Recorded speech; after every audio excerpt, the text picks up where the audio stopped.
Baik, bismillahirrahmanirrahim. Bagaimana kabarnya teman-teman? Semoga senantiasa dalam kesehatan. Kemudian kali ini kita akan membahas tentang REST API di Code Igniter, tentang bagaimana konsep dari REST API serta bagaimana cara membuatnya di Code Igniter kita. Baik, langsung saja kita mulai. Biasanya kita membuat aplikasi seperti ini ya, di mana untuk aplikasi ini biasa kita buat yang sementara ini kita buat dengan menggunakan PHP. Kemudian ini adalah database-nya yang banyak kita gunakan untuk MySQL. Nah, dari aplikasi tersebut ya, dari aplikasi kemudian database, dia akan melakukan output ataupun tampilan dengan menggunakan format HTML.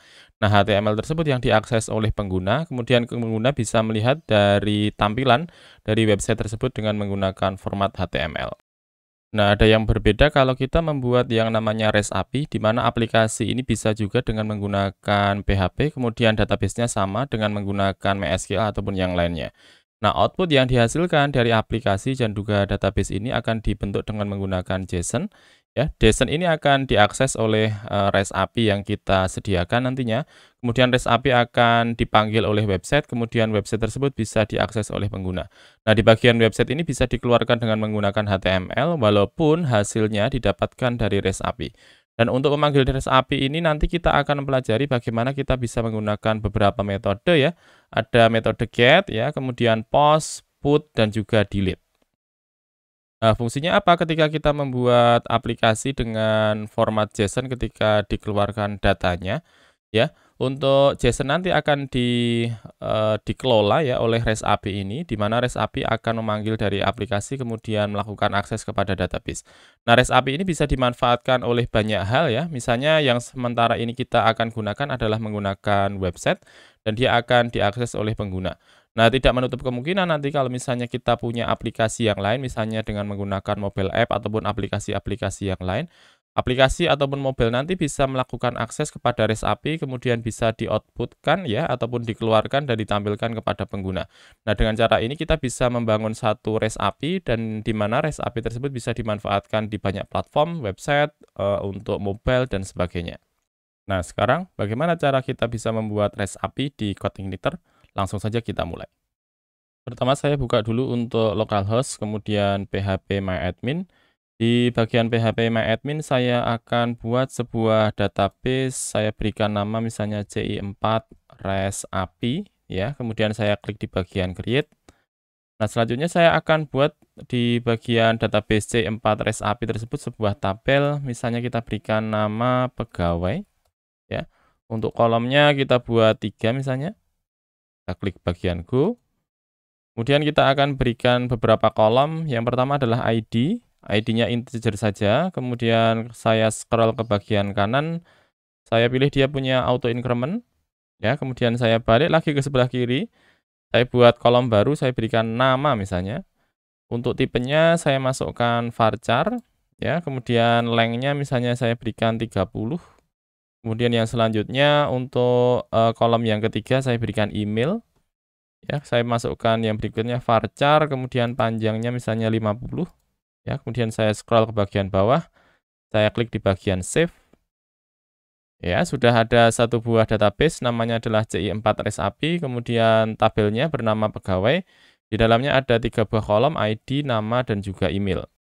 Selanjutnya kita buka untuk command prompt-nya. Saya masukkan cmd. Saya akan membuka untuk project-nya ya. Saya masukkan dia di CD, kita masuk ke lokasi dari project-nya, kita masuk ke CD exampp2, ini adalah lokasi dari folder saya, kemudian saya masuk lagi ke CD htdocs, kemudian saya masuk ke CD CI4 REST API ya. Saya sudah membuat sebuah project di bagian htdoc dengan nama foldernya adalah CI4 REST API. Kemudian berikutnya saya akan masuk ke code igniter yang saya punya. Saya tuliskan code, kemudian diikuti dengan tanda titik, langsung saya enter. Ya, dia selanjutnya akan membuka untuk Visual Studio Code di tampilan dari Windows kita. Ya, ini adalah lokasi dari Visual Studio Code-nya. Selanjutnya kita menuju ke file env ini ya, di bagian dalam dari drive directory CI4 REST API. Saya klik kanan, kemudian saya copy, saya Ctrl V teman-teman. Ya, kemudian saya rename dulu. Klik kanan, rename, kemudian saya ganti dari sebelumnya env copy, saya ganti menjadi titik env, ya, kemudian saya enter. Nah, di bagian titik env ini saya akan ganti yang pertama CI environment ini kita ganti menjadi bukan production, tapi development. Ya, development, dia ada di line 17, teman-teman. Kemudian yang berikutnya setelah CI environment saya ganti yang berikutnya base URL-nya. Saya masukkan untuk alamatnya http localhost, kemudian saya punya dia di direktori CI4 REST API, saya tuliskan CI4 REST API, kemudian /public. Oke, kemudian saya Ctrl S. Selanjutnya saya scroll ke bagian bawah, teman-teman. Ya, dicari yang berikutnya untuk database-nya. Ini saya uncomment dulu. Untuk hostname-nya masih sama, localhost, kemudian kita beranjak ke nama database-nya. Nama database-nya di sini tertulis CI4 saja, saya ganti menjadi CI4 REST API ya, nama database yang kita buat tadi, namanya CI4 REST API. Kemudian yang selanjutnya username-nya root, kemudian masuk ke bagian password, password-nya kosong ya, dihilangkan karena saya menggunakan XAMPP. Kemudian yang berikutnya untuk DB driver-nya, di sini kita menggunakan yang namanya MySQLi, teman-teman. Selesai ya kita untuk melakukan pengaturan di bagian file env.env ini. Ini kita close dulu saja, teman-teman. Ya, kemudian kita menuju ke direktori app, ya, kemudian direktori config, kemudian masuk ke bagian bawah, kita scroll, kita cari file yang bertuliskan routes.php, kita double klik, ya. Kemudian kita scroll ke bagian bawah. Tertulis di line 35, kalau di tempat saya ada tulisan routes, kemudian tanda panah get, kemudian dia melakukan akses ke kelas home, kemudian fungsinya adalah index. Nah, untuk menggunakan yang namanya REST API di bagian code igniter, ini kita komen saja. Oke, kemudian kita gantikan ya, kita gantikan dengan routes, tanda panah, resource ya, dituliskan resource. Baik, kemudian diikuti dengan di dalam tanda tanda kurung ini, kemudian tanda petik ini kita masukkan untuk kelas yang akan kita buat. Misalnya kita akan membuat kelasnya dengan nama pegawai. Ya, kita tuliskan routes, kemudian resource, kemudian pegawai. Nah, dengan menggunakan cara seperti ini, teman-teman, ya, dengan menggunakan routes, resource, maka kelas pegawai ini, kontrol pegawai, dia akan bisa digunakan dengan beberapa metode yang tadi sudah kita sempat sebutkan di bagian awal dari video ini. Ada get, kemudian put, ya, kemudian create, serta delete ya. Metode-metode yang bisa kita gunakan di bagian code igniter, serta di bagian REST API kita. Nah, sudah disebutkan di bagian resource ini, kita akan melakukan akses kepada controllers pegawai. Ya, ini adalah nama controllersnya, tulisannya pegawai. Kemudian kita langsung scroll ke bagian atas. Oke, kita minimize untuk config-nya, kemudian kita cari untuk directory controllers. Kita akan buat sebuah controllers di sana. Saya copy dari bagian home.php ini. Kita klik kanan, copy, kemudian Ctrl V. Kita ganti dari tulisannya home spasi copy, kita rename. Ya, kemudian kita ganti dengan tulisan pegawai, P-nya besar ya, pegawai, kemudian saya enter. Oke, kemudian di sana sudah ada tulisan app controllers, kemudian kelasnya home, kita ganti menjadi pegawai ya. Oke, seperti ini. Kemudian untuk indeksnya kita tidak akan mengeluarkan dengan view ya di sini. Kita tidak menggunakan view karena kita akan mengeluarkannya langsung dalam bentuk JSON. Kalau yang website kita biasa mengeluarkan dalam bentuk formatnya HTML, tapi kalau menggunakan REST API ini kita cukup mengeluarkannya dengan bentuk JSON saja sehingga tidak perlu di bagian view. Ini saya hilangkan. Kemudian karena kita menggunakan REST API, ada sebuah library yang bisa kita gunakan di code igniter. Kita bisa langsung merujuknya ke use code igniter. Sebentar, mana ini code igniter. Kemudian backslash API, backslash, kemudian response thread ya, response thread ya. Ini adalah sebuah library yang bisa kita manfaatkan untuk kita bisa gunakan untuk mengeluarkan output ya. Jadi output yang diberikan oleh REST API kan bisa macam-macam ya. Nanti kita bisa gunakan dan juga manfaatkan fasilitas yang diberikan oleh response thread. Nah, untuk menggunakannya kita bisa langsung tuliskan di bagian atasnya use response thread ya, kemudian diikuti dengan titik koma. Kita Ctrl S dulu. Nah, kita sudah membuat untuk controls-nya pegawai, ya, controls sementara teman-teman ya, masih berupa tulisan indeks saja. Kemudian kita sudah membuat di bagian awal tadi untuk tabel serta database-nya. Nah, langsung saja di sini kita akan membuat yang selanjutnya untuk models-nya teman-teman ya. Ini saya coba minimize, kemudian saya menuju ke directory models. Oke, directory models. Kemudian di bagian directory models kita akan membuat sebuah model di sana yang akan kita gunakan untuk dimanfaatkan sebagai cara untuk masukkan datanya. Ini kita klik di bagian atas, setelah kita klik di bagian directory models ini, kita klik di bagian atas, kita tambahkan sebuah file baru. Kita berikan nama filenya misalnya model pegawai.php ya, langsung kita enter. Nah, di bagian file model pegawai kita tuliskan dulu PHP, kemudian namespace-nya kita atur, namespace-nya ada di bagian directory app /models. Oke, selanjutnya kita akan set dia use code igniter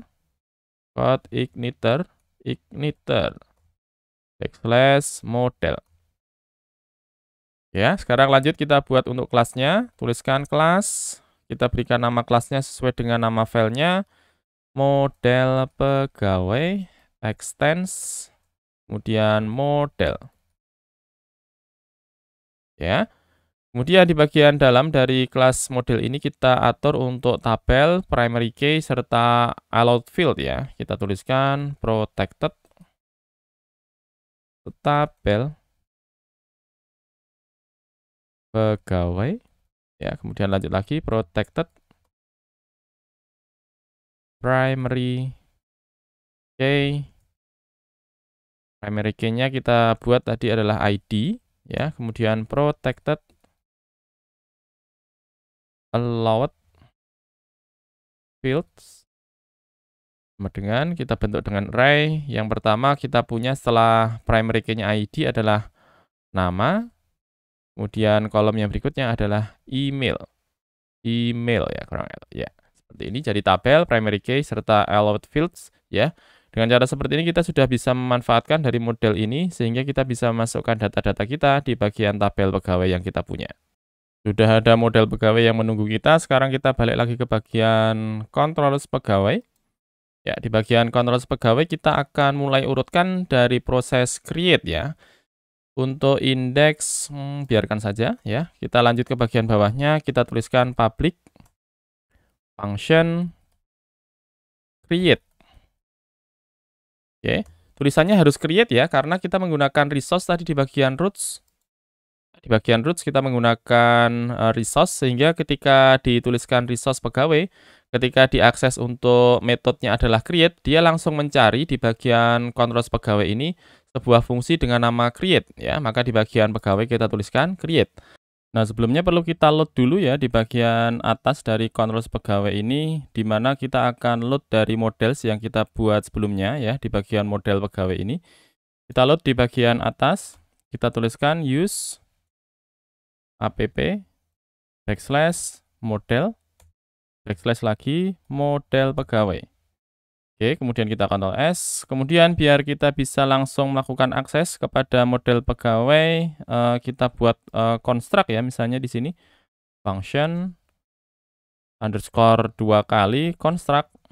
Ya, kemudian di sini kita akan membuat sebuah variabel di mana variabelnya tersebut akan melakukan akses kepada model pegawai. Kita bisa tuliskan this tanda panah model sama dengan new model pegawai. Ya, seperti ini. Kemudian kita Ctrl S. Kita lanjutkan lagi di bagian create. Kita akan masukkan untuk data-datanya di bagian function create ini ya, teman-teman. Kita akan masukkan di sana proses save ya dari data yang dikirimkan. Nah, kita bisa tuliskan langsung di bagian atasnya dengan tanda seperti ini.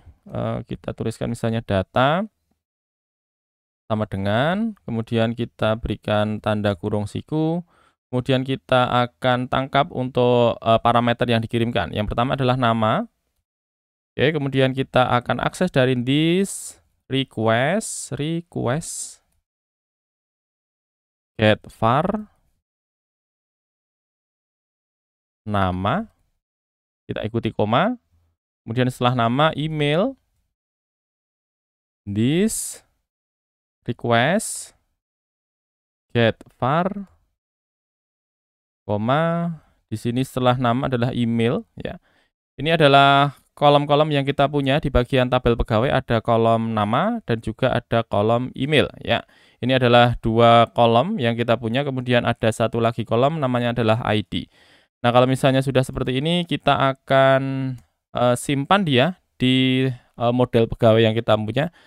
Kita bisa langsung tuliskan ya di bagian dalamnya, kita masukkan dengan fungsi kita this model, tanda panah, kemudian di sini kita punya this model, maka kita panggil di bagian bawahnya this model. Langsung kita masukkan save, ya save, kemudian di load saja dari sini data, ya kita masukkan di sini data. Oke, selanjutnya kita perlu melakukan respon ya. Jadi pastikan ketika kita melakukan suatu aksi ada respon yang diberikan ya, biar pengguna tidak menunggu-nunggu ya, ataupun sistem yang lain yang mengakses ke REST API yang kita punya tidak menunggu. Ini sebenarnya sukses ataukah tidak kan gitu. Nah, ini kita masukkan setelah model save data, kemudian kita siapkan variabel response sama dengan, kemudian dalamnya kita masukkan beberapa parameter status.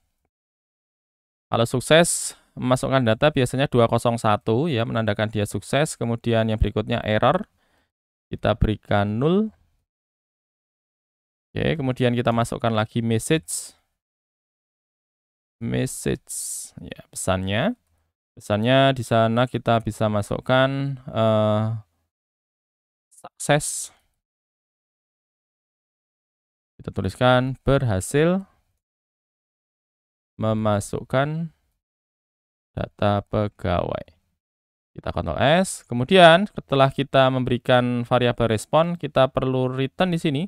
Ya, returnnya bukan dari view ya, tapi langsung kita keluarkan dengan bentuk JSON. This response. Oh, respon ya, bukan pakai S. Respon ya. Kemudian dimasukkan variabelnya adalah response, kita tuliskan response. Titik koma, kemudian kita Ctrl S. Lanjut, kita akan coba untuk menjalankan function create ini di kelas pegawai ataupun di controls pegawai ini dengan menggunakan tools yang kita punya. Jadi kita nyobanya tidak lewat browser ya, kita akan mencobanya lewat Postman karena kita menggunakan fungsi create. Nah, untuk mencoba Postman, kalau teman-teman belum punya, silahkan dicari di bagian browsernya, kemudian dicari misalnya tulisan download Postman. Ya, ini alamatnya, download Postman. Silahkan diklik, untuk linknya sudah saya sertakan di bagian deskripsi, silahkan dilihat. Kalau misalnya sudah, klik saja di bagian download di app ini, maka dia akan langsung untuk melakukan proses downloadnya. Kalau misalnya teman-teman sudah punya, langsung dibuka saja untuk Postman-nya. Saya akan cari dulu Postman yang saya miliki, Postman. Baik, ini adalah halaman awal dari aplikasi Postman-nya. Kalau kita lihat di bagian kiri ada beberapa pilihan, ada get, post, put, patch, delete, dan sebagainya. Nah, kita akan mencoba karena kita dalam proses create, maka kita menggunakan metodenya adalah post ya. Kita tuliskan post, kita pilih post dulu. Kemudian di sana kita akan masukkan enter request URL, kita masukkan URL kita cukup tuliskan HTTP localhost. Kemudian project kita ada di direktori CI4 REST API ya. Untuk alamat ini silahkan disesuaikan dengan yang dimiliki oleh teman-teman ya. CI4 REST API, kemudian /public, lagi, kemudian diikuti dengan nama controllersnya. Nama controllersnya adalah pegawai. Kita tuliskan pegawai. Ya, seperti ini. Nah, dengan melakukan akses seperti ini, teman-teman, kita lihat di sini dengan menggunakan post ya. Kemudian alamatnya localhost CI4 REST API public pegawai. Ya, dengan cara seperti ini dia akan langsung mengirimkan proses ke alamat pegawai, dan fungsi yang dijalankan adalah fungsi create ya. Kita menggunakan resource, maka langsung dilakukan akses. Kalau misalnya metode yang dipilih adalah post, maka yang akan dijalankan adalah fungsi create ya. Ini seperti ini saja, post, kemudian dituliskan alamatnya, kemudian di bagian bawahnya ada authorization, header, serta body. Kita pilih di bagian body. Ya, kemudian di sana kita akan masukkan untuk datanya. Data yang akan kirimkan ada dua parameter ya, ada nama dan juga email. Misalnya di sini kita masukkan nama. Ya, kemudian value-nya kita pilih misalnya nama yang pertama adalah Eko, kemudian yang berikutnya email, ya ini sesuai dengan yang dibutuhkan di bagian fungsi create yang kita punya. Nama, email, kemudian emailnya saya masukkan eko@gmail.com. Ya, kemudian saya klik di bagian send, ya, dilihat post, kemudian alamatnya, kemudian di bagian bawahnya untuk parameter-parameternya ada 2 parameter, nama dan juga email. Kalau sudah kita klik di bagian send. Kita tunggu dulu ya, ada tulisan berhasil memasukkan data, ya ini tulisannya. Kita coba pastikan dulu apakah benar memang sudah memasukkan data dengan namanya adalah Eko, kemudian emailnya adalah eko@gmail. Kita coba pastikan dulu ya di bagian browser kita. Kita menuju ke bagian phpMyAdmin, kita coba browse di bagian tabel pegawai. Oke, betul sudah ada satu data masuk, ID-nya 1, namanya Eko, kemudian emailnya eko@gmail.com. Nah, sekarang mari kita coba lagi, kita buka di bagian Postman. Coba kita hilangkan untuk nama ya, serta emailnya ya, kita hilangkan. Kemudian saya klik di bagian send. Lagi-lagi dia masih menuliskan pesannya berhasil masukkan data pegawai ya. Coba kita lihat lagi di bagian pegawai, di bagian tabel pegawai, kemudian di bagian browse ini kita lihat. Nah, ada satu data masuk lagi, cuma punya ID, sedangkan nama, kemudian emailnya kosong ya. Kita akan coba buat berikutnya, melakukan validasi dari data yang dimasukkan ke tabel pegawai ini. Validasinya akan kita masukkan ke bagian model saja ya, di bagian script kita, di bagian model pegawai. Coba kita buka lagi untuk Visual Studio Code-nya. Kemudian kita menuju ke file model pegawai. Kita sebelumnya cuma menuliskan 3 buah variabel, tabel, primary key, kemudian di bagian bawahnya allowed fields, kita tambahkan lagi protected. Ya, kemudian variabel yang akan kita buat adalah validation message. Oh, validation rule dulu ya, rules. Sama dengan validation rule. Jadi ini untuk nama-nama variabelnya sudah sesuai dengan aturan yang dimiliki oleh CodeIgniter ya. Silahkan dibuka untuk dokumentasinya kalau teman-teman pengen melihat untuk secara lebih lengkapnya.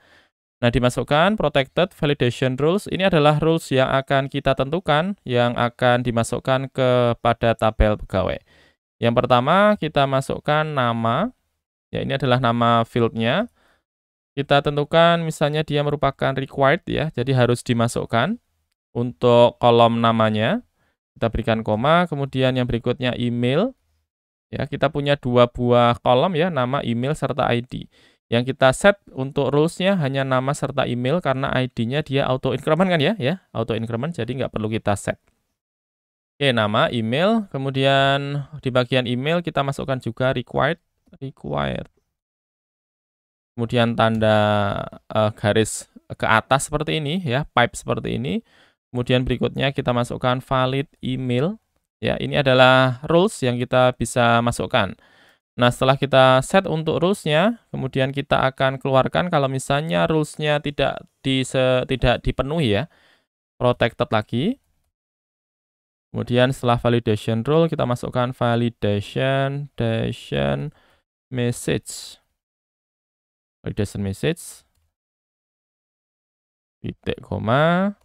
Kemudian di sana kita akan masukkan pesannya kalau misalnya rules-nya tidak terpenuhi. Yang pertama adalah nama. Kemudian tanda kurung siku seperti ini. Kemudian dimasukkan dari rules-nya, tulisannya dari nama adalah required, maka kita tuliskan required. Ya, kemudian kita tuliskan pesannya, kalau misalnya tidak terpenuhi, silakan masukkan nama. Ya, ini untuk namanya dengan rules-nya required. Kemudian yang berikutnya, kita cuma punya required saja di bagian nama, maka kita masukkan di bagian message-nya cuma satu juga, required saja. Nah, lanjut di bagian email, tanda panah, kemudian tanda kurung siku. Yang berikutnya kita masukkan, di sini ada 2, maka kita masukkan 2 nantinya. Kita masukkan dulu required ya. Kita tuliskan di sana, silakan masukkan email. Ya, ini baru satu rules. Karena si email punya 2 rules, required, required ya, kurang D ya, bukan required tapi required. Required, kemudian berikutnya valid email. Kita masukkan valid email. Tanda panah lagi, kemudian dituliskan email yang dimasukkan tidak valid. Valid ya. Kemudian kita Ctrl S. Kita menuju ke bagian kontrol pegawai. Ya, di sini kita akan ubah untuk cara memasukkan datanya. Di sini kita bisa langsung keluarkan dengan cara seperti ini, if tanda seru, kemudian this model, model, save, kemudian data. Ya, seperti ini. Kemudian baru di sini kalau misalnya ada kesalahan ya, kita tuliskan return, baru kita masukkan this fail ya. Ini adalah fungsi yang dimiliki oleh respon thread ini teman-teman ya. Sehingga kita cukup menuliskan this fail, maka bisa langsung keluar untuk data-datanya. Kita keluarkan dengan this model tanda panah errors. Ya, kemudian diikuti dengan tanda kurung buka serta kurung tutup. Ini saya komen atau saya hilangkan saja, komen saja ya, komen. Kita gantikan dengan di bagian bawahnya this model save ya, dia akan melakukan return-nya. Kemudian di bagian atas teman-teman lihat, di sini kita memanggilnya dengan this request get var ya. Untuk meringkasnya sebenarnya bisa seperti ini. Ini kita komen, kita gantikan dengan data sama dengan this request get post. Ya, seperti ini dia langsung akan memanggil dan akan mendapatkan data-data kiriman dari postman-nya tadi. Kalau kita mencoba dengan kliennya adalah postman, nama serta emailnya. Oke ya, sekarang kita coba lagi di bagian postman. Kita ulangi dengan memasukkan namanya kosong, kemudian emailnya juga kosong. Saya klik di bagian send. Ya, sudah ada pesannya, silakan masukkan nama, kemudian silakan masukkan email. Coba di bagian nama saya masukkan Dwi.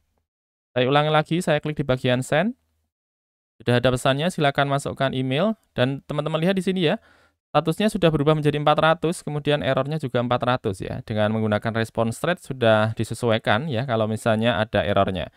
Kemudian emailnya coba saya masukkan Dwi dulu saja. Kemudian saya klik di bagian send. Masih ada pesan, email yang dimasukkan tidak valid. Saya ulangi menjadi dwi@gmail.com. Saya klik lagi di bagian send. Oke ya, sekarang sudah masuk, berhasil masukkan data pegawai, kemudian statusnya sudah 201, kemudian errornya 0 ya.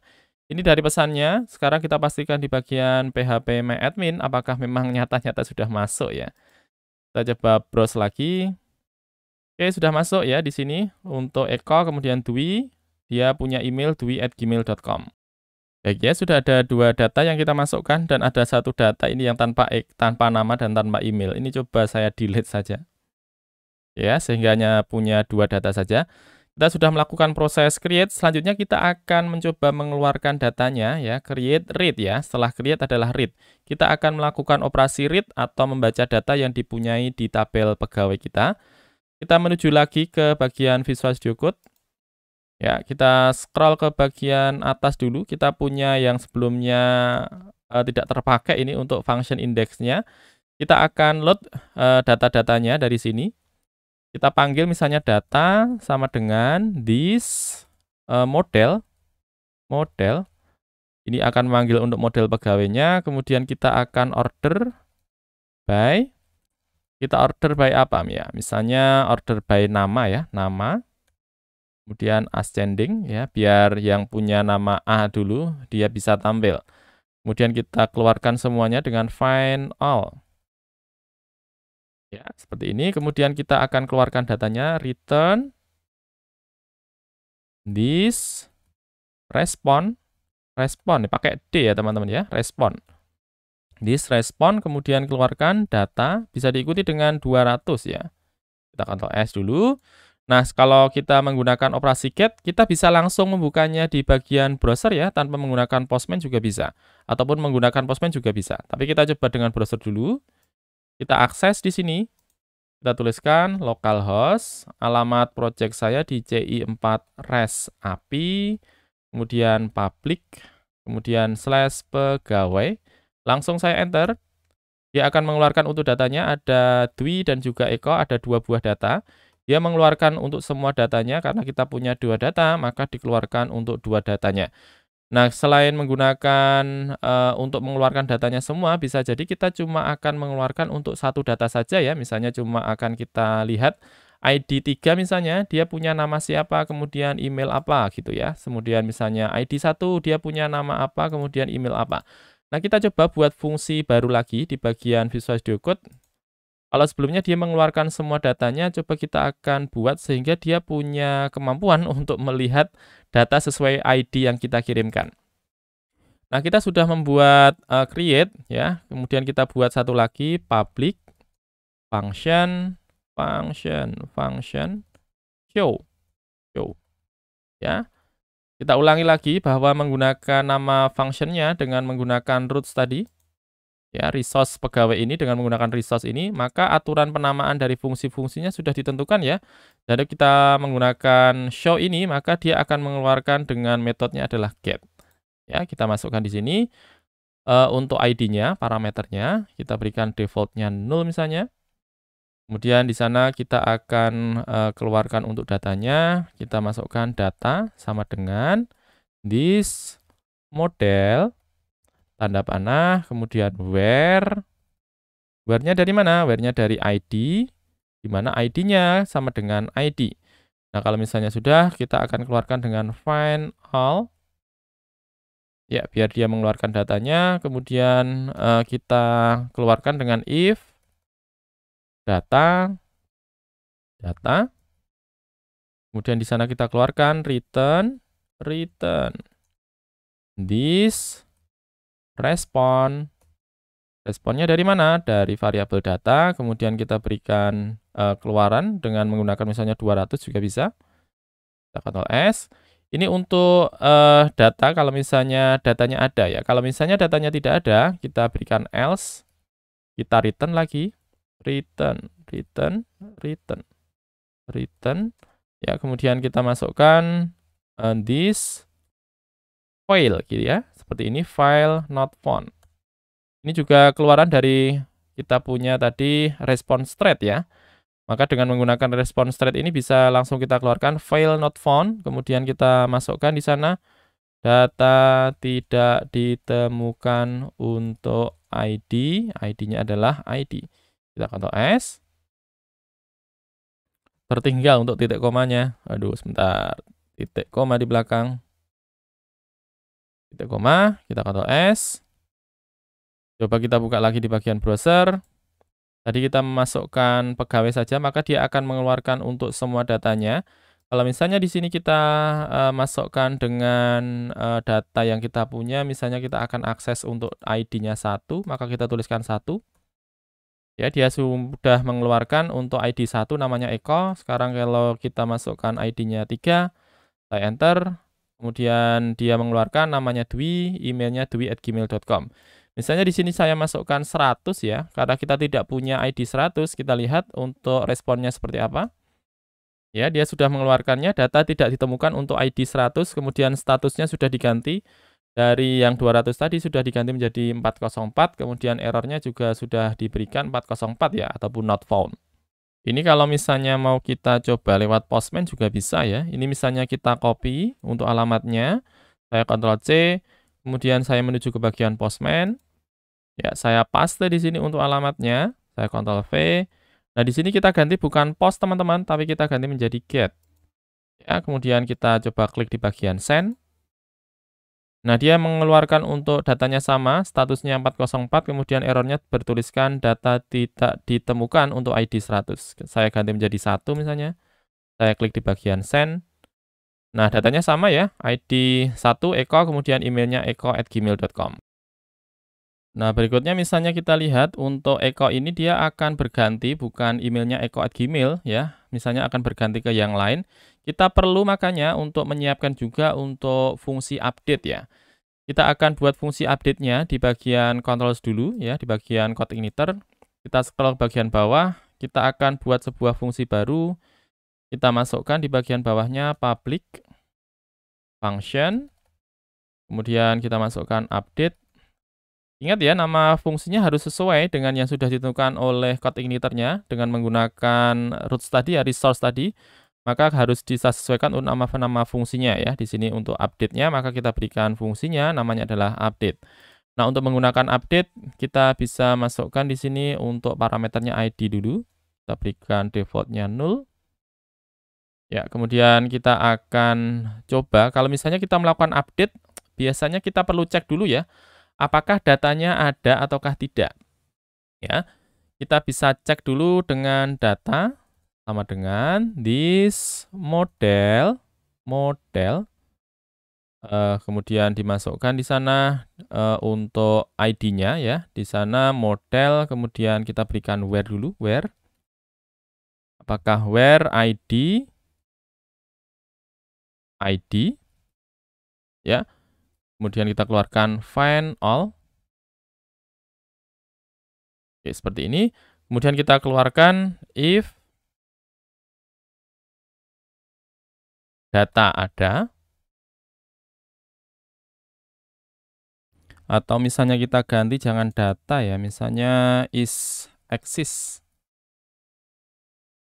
Is exist, kemudian di bagian dalamnya juga kita ganti is exist. Kalau misalnya is exist, maka kita akan keluarkan datanya. Kalau misalnya tidak, kita akan berikan data yang lain. Ini coba kita berikan negasi saja ya.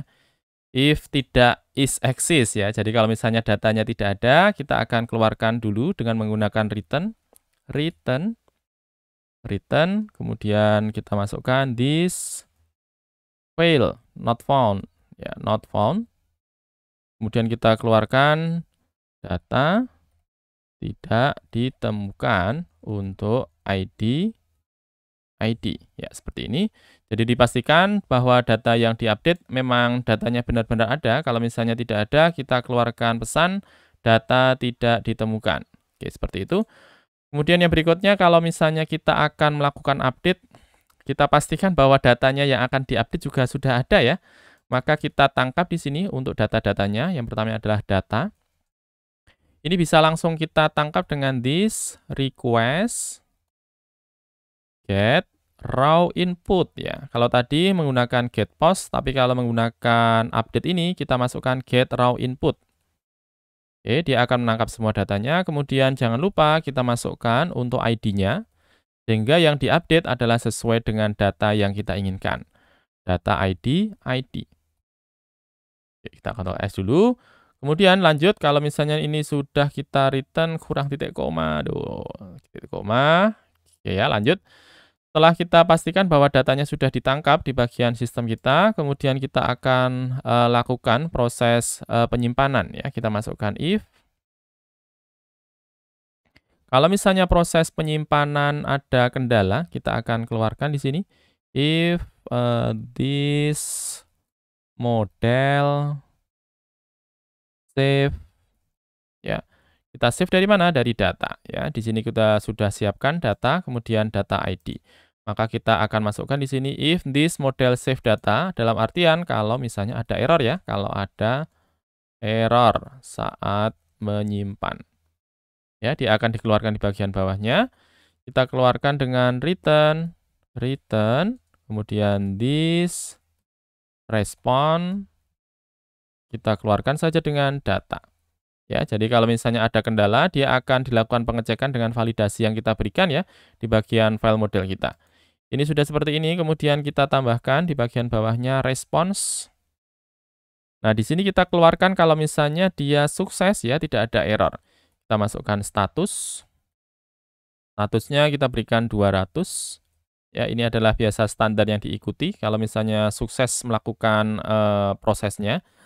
Statusnya 200, kemudian error, kita berikan 0, tidak ada error ya. Kemudian message. Jadi diusahakan untuk menuliskan dari responsnya bisa seragam ya untuk proses create dan juga update-nya. Tadi kita masukkan status error message di bagian create. Coba kita lihat. Ya, ada status error message. Maka di bagian update ini kita juga keluarkan parameter yang sama ya. Ada status, error, dan juga message. Oke, kita masukkan di sini. Kita berikan parameter success. Kita tuliskan data pegawai berhasil diupdate ya. data pegawai dengan ID berhasil diupdate. Kemudian jangan lupa kita return dulu, return this respond. Responnya dari mana? Dari response. Ya, jangan sampai keliru ya. Di depan respon, tapi di dalam kurung dengan menggunakan response. Nah, ini kurang titik koma. Kemudian di sini kita keluarkan dengan ID. Ini pakai tanda petiknya double ya. Tanda petik double, ini juga tanda petik double. Kita Ctrl S. Sekarang kita menuju ke bagian Postman. Kita buka Postman, dari yang sebelumnya dia menampilkan untuk data dari Eko ini, dia punya ID 1. Selanjutnya kita akan mencoba untuk melakukan update dari ID 1 ini, misalnya kita akan ganti emailnya menjadi eko2@gmail.com ya, dari yang sebelumnya tulisannya eko@gmail.com. Nah, untuk melakukan update, kita ganti metodenya bukan get, tapi dengan menggunakan put ya. Oke, put, kemudian kita menuju ke bagian body. Dan kita ganti bukan menggunakan form data, tapi yang X-ww ini, saya klik. Kemudian saya masukkan parameternya, namanya kita biarkan tetap Eko saja, Eko, ya. Kemudian emailnya yang kita ganti, Emailnya kita ganti dari eko@gmail.com, kita akan ubah menjadi eko2@gmail.com, ya. Saya masukkan eko2@gmail.com. Saya klik di bagian send. Ya, sudah ada peringatan data pegawai dengan ID berhasil diupdate. Kita pastikan dulu di bagian browser. Apakah sekarang dia punya emailnya adalah Eko2? Saya klik di bagian browse. Nah, betul ya, namanya Eko, dia sekarang punya email eko2@gmail.com.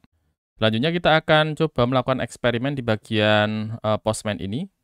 Kalau sebelumnya kita masukkan ID-nya 100, kemudian nama serta emailnya kita masukkan. Kita mulai dengan memasukkan untuk ID-nya 100 ya misalnya. 100. ID-nya tadi 1 ya, bukan 100. 100, kemudian kita klik di bagian send, harusnya dia akan menampilkan pesan untuk data dengan ID 100 tidak ditemukan ya. Ini saya klik di bagian send. Ya, sudah ada pesannya, data tidak ditemukan untuk ID 100. Nah, lanjut, sekarang misalnya kita hilangkan untuk namanya. Nama saya hilangkan, saya klik di bagian send. Oke ya, masih ada tulisan data tidak ditemukan. Ini kita ganti 1 ya, 1. Kita ulangi, saya klik di bagian send, karena 100 tidak ada ya, adanya adalah ID 1. Saya ulangi, saya klik di bagian send. Nah, ada pesannya nama kosong, email eko2@gmail.com, kemudian ID-nya 1 ya. Tidak ada pesan error, padahal seharusnya ada fungsi validasi bahwa nama harus dimasukkan. Kita coba pastikan dulu ya di bagian phpMyAdmin, apakah memang benar ya, datanya sudah diupdate dengan menghilangkan namanya ya. Kita coba lihat, kita coba browse. Ya, sebenarnya untuk data dengan ID 1 dan juga nama Eko sebenarnya tidak ada perubahan ya, sehingga sebenarnya fungsi validasinya sudah jalan. Memang di bagian tampilan tidak eksplisit disebutkan ya. Berarti ada yang keliru di bagian script kita. Ya, kita balik lagi ke bagian kontrol pegawai. Kemudian kita lihat di sini ketika kita melakukan proses save ya di sini, kita cuma mengeluarkannya dengan this respond ya. Harusnya bukan this respond tapi this fail. This fail seperti ini. Kemudian di bagian dalam datanya kita ganti menjadi this model, baru dikeluarkan error. Pakai S ya, errors. Ya, diikuti dengan tanda kurung buka serta kurung tutup ya. Ini bukan DOS ya, this. Sorry teman-teman, this ya. This model kemudian errors. Kita coba ulangi lagi di bagian Postman. Kita coba klik di bagian send, harusnya sekarang dia sudah mengeluarkan untuk pesan validasinya ya. Saya klik di bagian send. Nah, harusnya seperti ini, silahkan masukkan nama ya. Saya masukkan lagi namanya Eko. Saya klik di bagian send. Nah, seperti ini data pegawai dengan ID 1 berhasil diupdate. Nah, kita sudah membuat beberapa fungsi ya. Ada berapa fungsi tadi? Ada fungsi index, kemudian fungsi update, fungsi show, fungsi create ya. Kita akan membuat fungsi yang terakhir ya. Fungsinya adalah delete.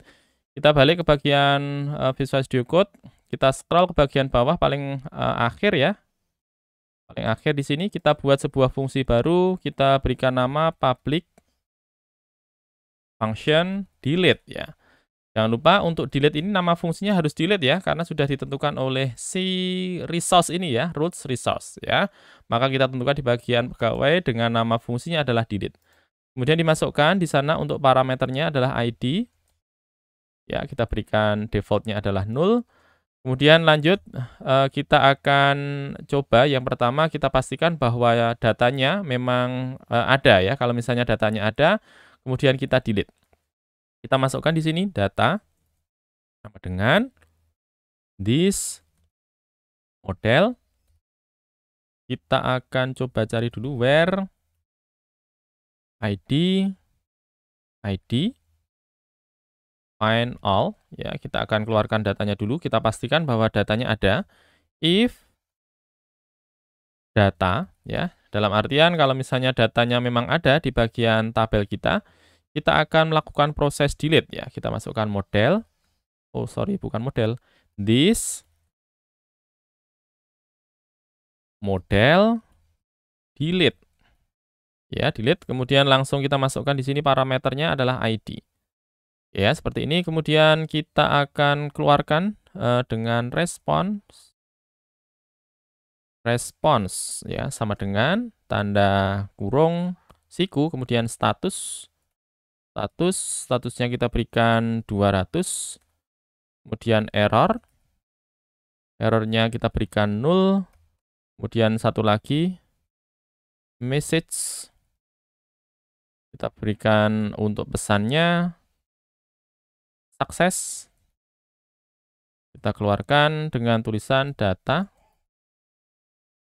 berhasil dihapus ya, dihapus. Oke. Kemudian kita return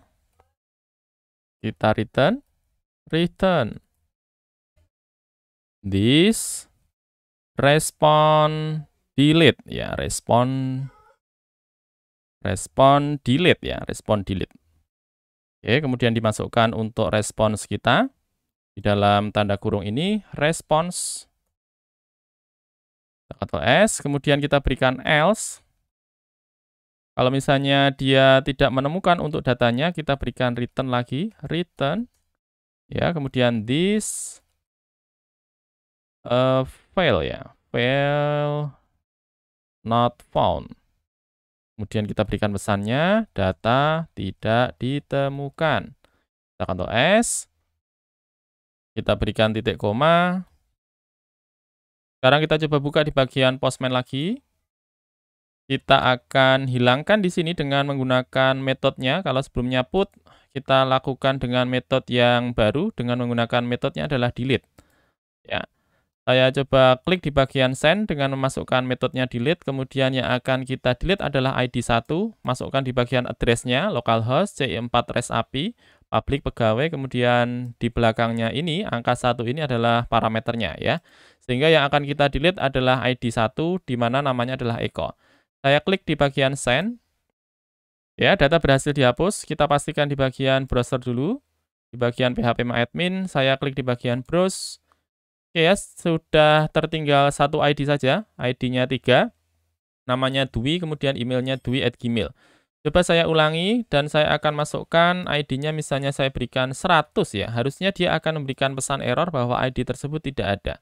Saya klik di bagian send, ya sudah ada pesannya, data tidak ditemukan. Nah, begitulah teman-teman, bagaimana cara kita bisa membuat REST API dengan menggunakan code igniter. Terima kasih sudah menyimak, mohon maaf kalau misalnya ada salah-salah sintaks dan juga salah-salah kata. Terima kasih, wassalamualaikum warahmatullahi wabarakatuh.